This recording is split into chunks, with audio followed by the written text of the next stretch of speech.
Hi, Amy. Debbie. We just watched Match Me Abroad Season 2, Episode 14. It's the last one. Sad So face. sad. I know. It's like, how do I say how sad I am? The word sad. I could just use that one. I found that the episode just seemed so incredibly short. Like, I still want more. Yeah, I know. That's all we get, though. It's done. It's finished. It's just disappointing, but also such a lovely season. It was. I wanted to shout out to our listeners and viewers, say thank you so much for supporting our podcast during the season of Match Me Abroad. It's been a delight to hear from you so often. We love the comments. Keep them coming. So I have a couple that I'd like to share from YouTube from last week. We've got Liz 2024 saying, listening to you has been the best part of this season. Oh, thank you. So sweet. I love that. Then we also have Vinnie Wilk, who said, Monica is immature. Agreed. She wants the fun and free life of a Sweet Valley teenager. She just wants to make out with guys. Victoria has been the victim of the nice guy. Darren doesn't want to be not nice. That's a lot of double negatives, but you get it. What do you think about the comment for Monica wanting to make out with all the guys? I agree. And she does nothing but continue to exemplify that in her last episode. Does she ever? I mean, God. this comment was very prescient given that it was made a week ago and what we saw last night was what it was. Well, Yuck. we'll get there. Yes, We'll we get will. there. And then before I do the 1-2, I'd like to remind everybody that we have our interview with EJ Phillip, which is coming up on September 28th. We would love to share that with you, so please. Now, before we dive in, we have the 1 and 2. 1, rate, review, and follow us wherever you listen to the podcast. 2, watch the podcast on YouTube at 90 Day Fiancé Honestly. When we talk about this episode, I think it's a good idea if we discuss it as if the information that was provided at the very, very end, that we didn't have that. Let us begin with Monica. Oh, Lord. Sweet Monica. I can't anymore with Monica. It's painful. Yeah. To watch somebody make such a big mistake. Mm-hmm. And then to purport it as like, I found love again and, I love myself. And I'm like, do you? Questionable. Do you really? Also questionable is Bernardo arriving at the door the very same night that she dumped Bruno, sweet Bruno. So she's wearing the same clothes. Everything is the same. He arrives at the door with a bottle of wine and Monica immediately starts giggling. And apologizing. And Bernardo immediately sticks his tongue down her throat, which is his only response, it seems, to anything she says. Yeah. He was just trying to shut her up because it's the only thing that he wants. But when we saw him walking down the halls of the hotel with the wine, I'm like, oh, she called him. And of course, he's meeting her in her hotel room. It's her last night. This is his opportunity. Yes. Yes.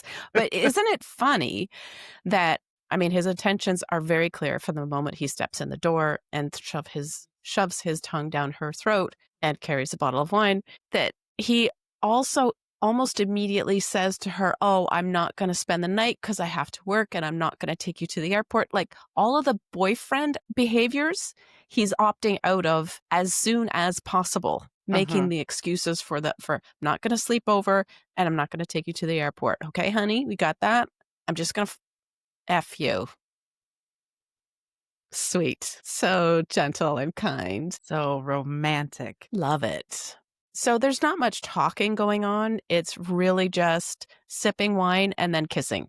Sipping wine, kissing. There was one bit of body language. I don't know if you caught it, but I wanted to talk to you about it because I find it really fascinating and I'm not sure if it means anything. Initially, when Bernardo and Monica hugged, he wrapped one arm around her, but he had a closed fist. It's not like wrapping your arm around somebody and then patting them on the back of the back, shoulder, head, anything. It was a closed fist. And I was like, what is that? Is that a way subconsciously to keep distance from somebody? Because you're not touching them with your hand, or am I reading in too much? I didn't notice it, so I haven't had time to contemplate that, though I think I think you could be onto something. I think just the single arm hug is suggestive enough. I mean, Yeah. he did have a bottle of wine, maybe he just didn't wanna smash her in the head with it, which is kind. Well, it wasn't his hand that was holding something. It was his empty hand that he had going around for the hug. So that's why I noticed it. That's why it stood out to me. Oh, I just meant that maybe that's why he didn't do the double-armed hug, like a real Maybe. hug. Yeah. Yeah. But, I mean, what a display of affection for 2 people who thought they were never going to see each other again, a one-armed hug. Yeah. Well, lo sorry, I'm a little bit disgusted by this whole thing. Monica brings up the fact that once she goes back to the United States, which is the next day, that she wants to keep in touch and that he needs to improve on his texting skills in order to make her feel like she's getting what she needs out of the relationship. And he solemnly promises to do that, which seemed to me just like he's saying yes to absolutely anything and everything she says because he's got his eye on the goal, which is to sleep with her. Monica is just gonzo. She's emotional, she's crying, she's whispering, she's sipping her wine, she's gazing into his eyes with all the love and chirpy birdies and everything. God, the way that she was batting her eyes at him, I was like, "How much do you even know about each other?" And now apparently you're in love, and somehow you have also found yourself, even though you have found yourself perpetuating the cycle of toxic relationships that your daughter so wanted you to break. Yeah. It's very much pertains to the comment that we got from our listener or viewer who said, Monica's immature. She wants to have this teenage fantasy love romance life. And so she's not actually living in the adult world. She's doing all of the things that make her feel like she's in a movie, having those Harlequin romance moments. I think I said at one point in my notes, she's looking for the pretty woman moment, but she doesn't get it, you know? Mhm. And worst of all, the things that she said to Bernardo, including the I love yous, she promises to pay for him to come to the United States. Oh, that was the worst part for me. It's like, "Oh, now you're paying for his flight. Okay, so what does he actually have to put into this? He has to text you a little more often. He has to make the effort of getting on the plane. Yeah. Where's any kind of foundation outside of their lustfulness?" She really is setting herself up for another bad relationship by Mhm. making all of the concessions to him, not holding him accountable for stuff, except that she did say, I need to hear from you more often, not like he has been doing while she was in Brazil. But this offer to pay is setting her up to be his sugar mama. Bad dynamic. Don't go there. I thought that it really highlighted her insecurity because obviously she can't trust that he's gonna go there on her own, so now she has to provide incentive, so I'll just pay for you, and then you're more likely to actually come and visit. Yeah. Yeah. Not waiting for him to show interest and want to come. Just, I'm going to give you a ticket. I'm going to pay for it. Make it happen. Mhm. No effort required on your part. Great. And you also Great. get to come and visit the US, so it's like a triple win for him. Yeah. He, I found, was saying everything that Monica wanted to hear, just like Louisa warned her that he would do and that he does. Mhm. She's buying all of it. Everything, single thing that he says, she buys it. She believes it. Eek. And then we get the scene where Louisa comes by. This is the next morning to say goodbye to Monica. And the first thing out of her mouth is, how is Bruno? Cue the cringe. Cue the cringe. And poor Louise's face went through like a whole rigmarole of emotions and reactions. The incredulousness was She just looked, yeah, she looked gone. like she couldn't believe it, but she Yeah. fully expected it. Mhm. It was this wild contrast of like, what? Oh. Yeah. Like she was surprised to be right, even though she was the one that called the whole thing. Poor Louisa. She's gonna Poor need a drink Louisa. after that one. Yeah, but I think Louisa is spot on the money when she says that she believes Monica will come back to her and that she will likely need her services again in the future. Yes. I also loved it when Louisa called her messy. It's like, yes, she definitely Yeah. is. She's Yep. made a mess out of this entire situation. But the one good thing out of all of this is Monica saying, "This is something that I will never regret." Okay. Famous last words. Mm, we'll see. Any last comments for Monica? No, I have no hope for this poor woman. She needs therapy more than she needs a matchmaker. I tend to agree. Let's move on to Amber. It's the aftermath of the pub scene. Glenn is defending himself, calls her a brat. Lovely.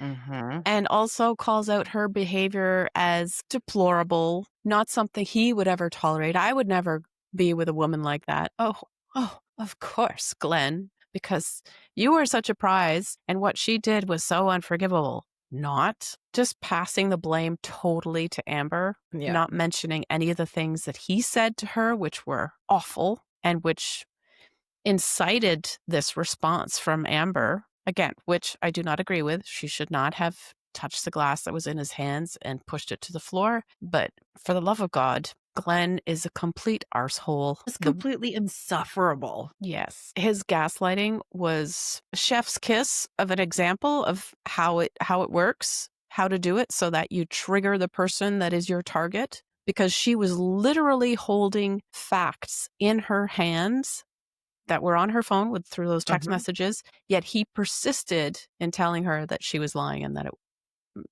it was a different way. It was a different fact. Ay. It and for him to be like, "No, I texted you," when she's holding her phone, she's like, "When? When?" And she's scrolling, "When?" And he can't say anything, so then he deflects further, continues to belittle her. Mm. Love that. I also love the fact that he had to stay inside the bar while she had her, like, little post-interaction interview, so he had to walk around the bar with Guinness-soaked white pants. Love that for him. Little bit of just desserts there. Yeah, yeah. Is he gonna be able to get that out? I don't Who know. cares? The least he deserves is a pair of spoiled pants. That's all he got. I'm not condoning violence. Never. Clarify that, yes. No. Amber is leaving tomorrow. The question remains, is it too late for her to get Keven back now? And she does regret, she says, not having spent more time with Keven, but he hasn't responded to her request to see him once more before she leaves at the point where we see them at the beginning. But then, surprise, surprise, he shows up at her hotel room. And it's quite a nice scene. I love the fact that she apologizes to him. She doesn't specify what it's for, but she's at least acknowledging that she's really hurt his feelings, and I think he does deserve that. Yeah, I agree. So I was confused when he said that, I didn't think she was interested or, something got lost in translation. Nothing got Mhm. lost in translation. She made her choice and then she regretted it. Yeah. That Do you wasn't think that wasn't wasn't what? lost. No, it wasn't lost. Do you think that McKeven had an issue with being the second choice? Yeah, I think it probably triggered his insecurities a little bit because he was really interested. So for her to go out and pick the other guy over him and then to come crawling back to him, I can almost see that as like an ick for him. I wasn't good enough for you at the beginning, but this guy did something to you, obviously. So now I'm just your second choice still. He might Yeah, always think of himself as her second choice. that's sad. I do wish that Keven had stepped up a little bit earlier and been able to express his feelings towards Amber, and perhaps that would have prevented her from going down the Glen route rather than not choosing him, Keven. Mhm. But we'll never know. I just hope that they both, Amber and Keven, have had an aha moment from this experience and learned a really valuable lesson. For him, it would be to express himself, to not be so afraid of his emotions, and to let people know when he's into them. And for her to realize that she does need a good man in her life, not a toxic man like Glenn. So I hope that their hearts are open to those moments of growth and that they are able to continue. We shall see. I hope we will see. We have Harold next. Do you want to take it away since he's been your favorite all season long? He was absolutely beaming when he was looking at her. Like, you could just see the excitement in his eyes, the way that he looks at her. And I think we were worried last week about oh no, is he gonna scare her off by saying he wants to spend more time in Singapore, which is exactly what Dolly told him not to say, and yet he says it, and it worked out. Didn't you notice that the phrasing was different this week as opposed to last week? I'm not sure what the editing did there. Last week, he said something like, I want to be in Singapore longer for you. Yeah. And this week, he said, I'd like to enjoy Singapore, but I'd like to go out with you at a pace that you're comfortable with, which is very different and much more Mhm. along the lines of what Dolly had recommended he say. Yeah. I I wasn't sure if I was remembering that, but now that you brought it up, yep, yep. Because we were like, "Oh, no, he fumbled. Oh, no, poor Harold." Completely different words, though, Yeah. and it was a resounding success. Yes, she agrees. Her answer, though, was a little bit funny afterwards. She said she wants the planning to be casual or she wants the dating to be casual. Probably the dating. She doesn't wanna, like, see him every single day, so Yeah. let's just keep it chill. I don't think she's had an issue with the dates that he planned. I also wanted to mention that she wants to know how things will work between them when he goes away, which I thought was a fantastic sign. If she's already thinking of the future in those terms with him being gone and how they're going to manage their relationship, that's good. Really, really That's good. that's a massive green flag right there for you, Harold. My Hmm. sweet Harold. And then she flat out says, I want to have a relationship with you, which is the best scenario for Harold that there ever was. This is what he's been wanting from the beginning. And I thought his smile when she said that says everything that you need to know about how he's Mhm. feeling. And I thought that was so cute because even at the beginning of the date, he was mentioning how his face hurt from smiling so much. And now he's just gonna be stuck with the perma smile. It worked out so, so, so well for him. And, Yep. we questioned Dolly, but she proved us wrong. Harold has come so far. He's learned so much. He's followed almost all directions properly with a couple little hiccups that haven't interfered with his success. There are two things that I just adored about this segment. One is, I think it was Harold who said that Dolly would be invited to his wedding. Mhm. Love that. Very cute. And the other is that whenever he spoke to Amber, whenever he was looking at her, and he has such great eye contact with her, I just love it. There's so much love and respect in his expression, in his gaze, in his attitude towards Amber. It makes me feel really, really good about who he is, what his intentions are, what he's bringing to the table. It's just, if it's like a delicious snack, I want to eat it. Do you know what I mean? But then you also don't wanna eat it too quickly or Yes. eat it too soon because then you could have saved it for a better opportunity, and then if you do eat it, then it's gone. Mm, there's more. He can make more. He can definitely make more. He can definitely make more. I mean, he's already been on 2 seasons. Let's see him on 90. Yeah. Oh, I would love that. Then they have a kiss at the end of their date, which is a very brief, very chaste kiss, but still it's perfect for Harold and probably for Amber too. What more could you ask for? Sheer perfection. But I thought it was so lovely to watch them, especially when in comparison to Monica and Bernardo, because she's all Night puppy and day. dog, love eyes, and he's just like he has no Want to get in blood your in his head. pants. Yeah. Mhm.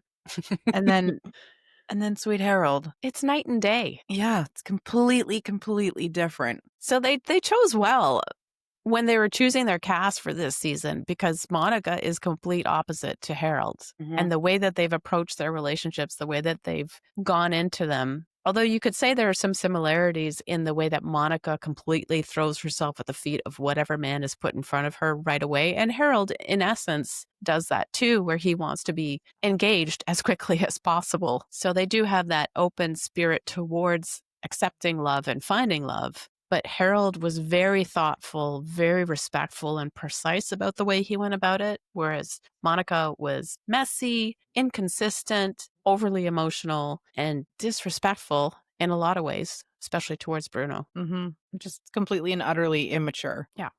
Shall we read on? We have Victoria next. This was so surprising to me. I Yes. wow, where did all this stuff come from? I have no idea, but, like, it was so awkward when he first gets to the hotel room, and I'm like, "What is going on with these 2? This is so strange," and Weird vibes. yeah, and then when they were in the van, he looked like he didn't know what to do with his hands.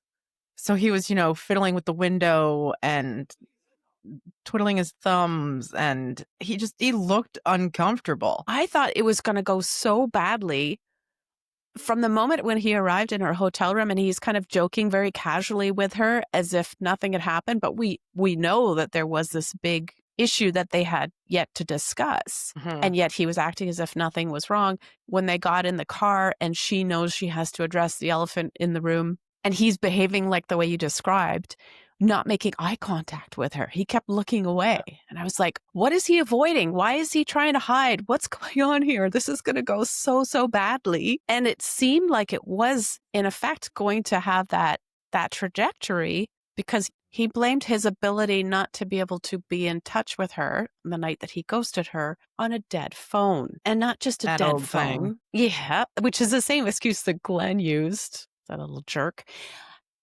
Plus, he had to catch his dog. Just this series of events and the body language was just, "What is going on here?" And even the driver raising his eyebrows when he's talking about the dead phone and his dog, Mhm. it's like the driver doesn't even buy it. Yeah. So Well, it's just so outrageous. it was such a surprise that Victoria just takes this all in stride. She believes him, gives him the benefit of the doubt, and they just continue on. I was like, "What? What? How can she sweep this under the carpet? Why isn't Mhm. she reacting more negatively towards this? Why isn't she talking more?" She said she had all of these things she wanted to discuss with him about her fear of abandonment and her issues and her dad and all that stuff, and nothing was addressed. Then when they're at the airport, or maybe it was before, he says that he's going to come to New York in 4 months, but Yeah. for work? I He was said he confused by that too, because he's like, "I'm completely booked for the next 3, so the next business trip I will take will be to New York." Yeah, it seemed like maybe he's going to New York to do some comedy gigs and that he will also see her while he's there. Okay. Mhm. Sure. I did not sense any romantic tension between these two at all, even when they're at the airport and they do have this little mwah kiss, very Mhm. brief, very quick peck. I was like, okay, still not feeling it. There's still no romance going on here. What is it? And then she drops that bomb on us, and I was What? like, "Wait, what? You Huh? not only did you have another kiss previously, but they hooked up." Yeah. On the night that she went on a double date with Amber and Glenn, Victoria and Darren went back to her hotel and enjoyed some adult time together. Was that before or after his phone died? This was before. The double date, I think, was the night before she had the date with Darren where he ghosted her because of the dog on the phone, Yeah. right? I can't keep track of this seemingly nonsensical timeline. What really floored me after we found out that they'd slept together was that Victoria is aware of the fact that when they're on camera, that it looks like they don't actually like each other. And she called our attention to that and said, when we're off camera, it's a different story. You guys, in essence, don't know. I'm like, but this is the whole point. We're here to watch, to see how things are between you. And if you're pretending like nothing's going on when the cameras are on you, then we don't get the real picture. Yeah, and I wonder if there's an element of, I don't know, privacy, like just not going overboard with the PDAs on camera, or maybe it was just the physical presence of the cameras and the camera people that made them both awkward, more so him. Yeah. And then I was thinking about that in the van when he couldn't even look at her. I wonder if it's because he was like, if he looked at her, then he was going to start laughing. So Oh, she wouldn't have been able to finish her conversation with him. So he was trying to keep his composure. And I think that's why he was fiddling so much. Maybe it wasn't nerves at all. Maybe it was just awkward person energy. who, yeah. And then I don't know. I could definitely see them just having that random giggle fest if they did look at each other. I can believe that. I'll buy it. Definitely can see that. Shall we read on? Yes. Our final couple is Sarah and EJ.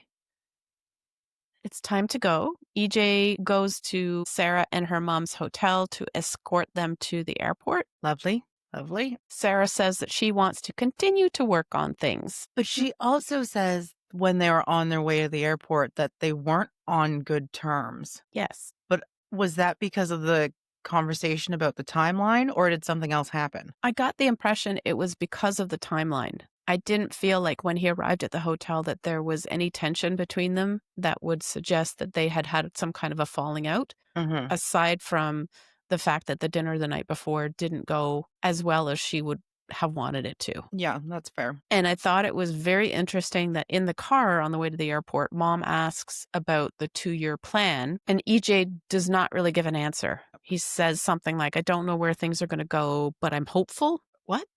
That's no information at all to a very direct question about your 2-year plan. Tell me about that. Talk to me about that. Is there any flexibility? I love that for him though, because it just seems as though that the both of them, Sarah and her mom, that they don't respect his timeline. Yes. And then at the airport, Sarah's mom was saying, "Oh, there's always room for compromise, or maybe he'll change his mind or something."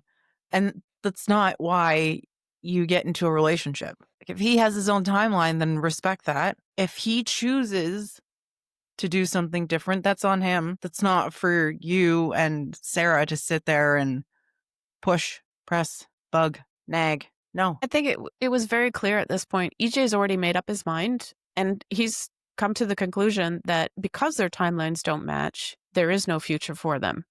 Mhm. It was written all over his face, I thought. Yes. Face definitely said it. Yeah. Yeah, especially when Sarah invites him to Houston and he looks like he wants to be anywhere but there. He's like, I'm going to duck behind this suitcase and roll on out of the airport. Yeah, his face when she invites him to Houston was just, how long's the flight? 24 hours? No. And then I think his final words are, I wish we could do more. And it was so short lived. It was short lived. So that's a goodbye. And Mhm. see ya, and thank you for all the fish. And he's right. In the end, there is no other option because she has her firm deadline and he has his much longer timeline. The two don't match in any way unless, as you said, either one of them were to make a change, but I don't think that's likely. So there is no way to make this work. No, and I think logistically, like, he's got his gems and she does whatever she does. So was there ever a thought of who would even be moving where? I think she was going to move there. She has a jewelry Was she? business. Mhm. Anyway, I loved how non-committal he was with all of his responses. And again, his face, that was just so not into it. He did seem to get a little emotional about it at the end, but I wonder if it was just because he was disappointed that, it really didn't turn out the way that he had hoped, or, I think just he was what could have been. I think he might have felt badly about hurting Sarah. It was obvious that she was hurt. She really, really wanted this fantasy moment where he would be declaring himself and basically throwing himself at her feet, saying, I'm coming next week to see you. I can't bear to be apart from you. I will change everything. She was hoping for something along those lines with a grand gesture. And he had already made up his mind. For him, it was just a goodbye. For her, it was, let me see if I can turn this around. But that was just pure fantasy dreamland stuff. Yeah. I thought that was just so selfish of her. How Just let selfish. just let the man be. He Okay. doesn't want to follow your timeline. Stop trying to convince him. But she obviously does have feelings for him. She has become invested in him, as misguided as that investment is, because this is not somebody who matches you in your life goals. She obviously has those emotions tied into EJ. So Yeah, felt sad for her. I felt sorry that she's got to leave empty-handed, but like, you'll get over it. You'll find somebody else. She's a beautiful girl, and then woman. she was going on about how she couldn't believe that he let her leave. Yeah. What you had a flight that you had to catch with your mom, Is he just supposed to chase after you? Be like, "Oh no, I've changed my mind. Let's go to the bathroom. Like, Yeah, he let's do this right now." oh, ooh, um, but yes, I think that's exactly what she wanted, for him to chase her down, tell her she can't leave, she's gotta stay, and that they will be together forever, they'll find a way to make it work, and possibly, let's go make babies. Think that's pushing it just a little bit. I'm just being dramatic. I think he's too classy to do something like that. Right. So then we get the updates for each of the couples. I loved this Me too. so much. I loved and hated it because some of the news was great, some of the news was not great. No, it feels like it wrapped the entire season up in this beautiful little package, and then we're not stuck wondering what happened. Yeah. I felt badly for Harold that Amber stopped talking to him when he got back to the States. That didn't seem fair. But on the other hand, he's found somebody else and they're engaged. Or he was planning to propose. I think okay. I don't remember now if it said they were engaged or anyway, doesn't matter. Obviously, EJ and Sarah did not communicate whatsoever after she returned to the United States, but she has found some beautiful man to be with. So she has a lovely romantic love story happening. She described it as like a fairy tale. Barf. Monica is still with Bernardo. They didn't talk about him having visited her yet. I think that is still the plan, and he is texting her a little bit more often. So, yay for low expectations being fulfilled. I don't know if there's anything yay about that because I don't trust that he's being faithful. Yeah. Can of worms cannot open right now. Victoria and Darren, he did go to New York. They are still hanging out. Surprise of the season relationship. Yeah. Also, didn't see that coming, but I could see him going to New York, but probably after they'd already called it off. So good for them. Amber, no more contact with Keven when she went home, but she did reconnect with somebody that she knew in the States, and they're expecting a baby. Wow. Also wasn't expecting that. So many surprises. But now she is expecting it, am I right? No update for Tony, and we don't care. Yes, that is correct. Do you No have more any Tony. do you have any final comments for this season? I mean, I love that EJ and Sarah didn't end up together. I called that from the very beginning. Harold, obviously, love him. Disappointed that it didn't work out with Amber, but I'm very glad that he has found someone else. I hope this one is a little more serious and is working at the pace that he wants. I enjoyed this season so much. As always, I hope there's a third one. I hope it comes sooner than this one did, so we don't have quite as long a gap in between. Just an amazing season with so many surprises and so many twists and turns along the way. It was just so enjoyable. This podcast today is almost bittersweet. Yeah. Like, I don't want it to end, with you with your little sweet treat. You just want to eat it right up. But I really think that they did an absolutely phenomenal job with the casting.